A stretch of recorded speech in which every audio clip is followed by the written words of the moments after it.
D'abord, je vais te parler de mon parcours personnel parce que je suis d'abord et avant tout une maman.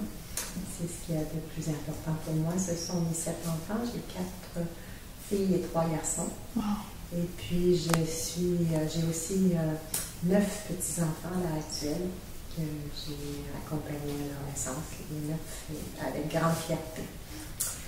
Et puis, de façon professionnelle, bon, cette maternité-là, ces nombreuses maternités-là m'ont emmené à ce que les femmes me posent des questions sur la maternité, comment soigner les enfants, la naissance, l'accompagnement, la grossesse, puis tout ça. Donc, éventuellement, j'ai décidé de prendre une formation de sage-femme.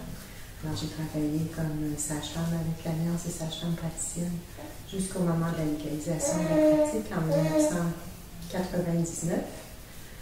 Par la suite, j'ai décidé de plus me concentrer sur la formation d'accompagnante à la naissance parce que les sages-femmes qui travaillaient comme sages-femmes avant travaillaient aussi comme accompagnantes à la naissance à l'hôpital. Puis une fois qu'elles ont été légalisées, elles sont parties toutes vers les maisons de naissance. Alors, il y avait un grand vide pour les mamans qui allaient accoucher à l'hôpital. Et moi, je respecte le choix des femmes d'accoucher où leur cœur leur dit de faire, leur confiance. Je pensais il y avait quand même 99% des femmes qui allaient accoucher à l'hôpital. Puis, mon objectif premier, moi, c'est d'encourager les femmes à à croire en elles pour accoucher. Fait que le meilleur moyen de le faire, c'était de continuer d'accompagner moi-même à l'hôpital et puis de former des accompagnantes qui allaient y croire aussi. Alors, c'est comme ça que j'en suis arrivée à ce que je fais aujourd'hui. Je pense que c'est cette croyance en la capacité de la femme de mettre ses enfants au monde et puis de lui donner la chance de l'exploiter. Je respecte grandement le choix des femmes, la décision des femmes, mais je pense qu'aujourd'hui, les femmes manquent de confiance en leur capacité de femme. Puis, ma philosophie à moi, c'est que si les femmes croient en leur capacité de femme et l'exploitent au maximum, on peut changer le monde. Ma philosophie, je pense que tu l'as bien compris tantôt. Moi, je crois aux femmes. J'ai écrit un premier livre qui était sur les malaises de grossesse, qui était très naturopathique. Là, j'en ai un deuxième qui va sortir bientôt, qui s'appelle « Les dieux créant la femme ».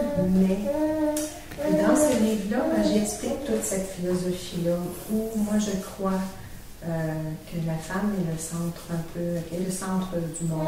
Si la femme va bien dans le monde, tout va bien. Puis pour ça, il faut être capable de reconnaître que la femme a une fonction biologique. Il faut la respecter, cette fonction biologique-là. Mais pour la respecter, il faut la connaître. Le milieu médical, à l'heure actuelle, ne reconnaît pas la physiologie de ce que c'est qu'un accouchement normal. On est capable de sauver des vies, on donne la sécurité dans un milieu hospitalier, sauf qu'on ne respecte pas beaucoup le naturel et le normal. On prend en charge la femme qui va accoucher. Donc, ma philosophie à moi, c'est d'encourager les femmes à prendre conscience de cette capacité-là qu'elles ont de le faire. Comme un peu un défi d'aller monter l'Everest. Mais je sais que ce n'est pas tout le monde qui est capable de monter l'Everest. Je sais que quand on monte l'Everest, il y a souvent des tempêtes. C'est difficile, puis je comprends qu'on puisse prendre le téléphérique pour aller jusqu'au bout. Je le comprends, puis je le conçois. Puis je me dis, c'est pas grave. Celui qui n'a pas réussi la première fois, il va y retourner une deuxième fois. Il y a quelque chose qu'on va chercher quand on accouche les femmes. Il y a quelque chose qui est de très grand.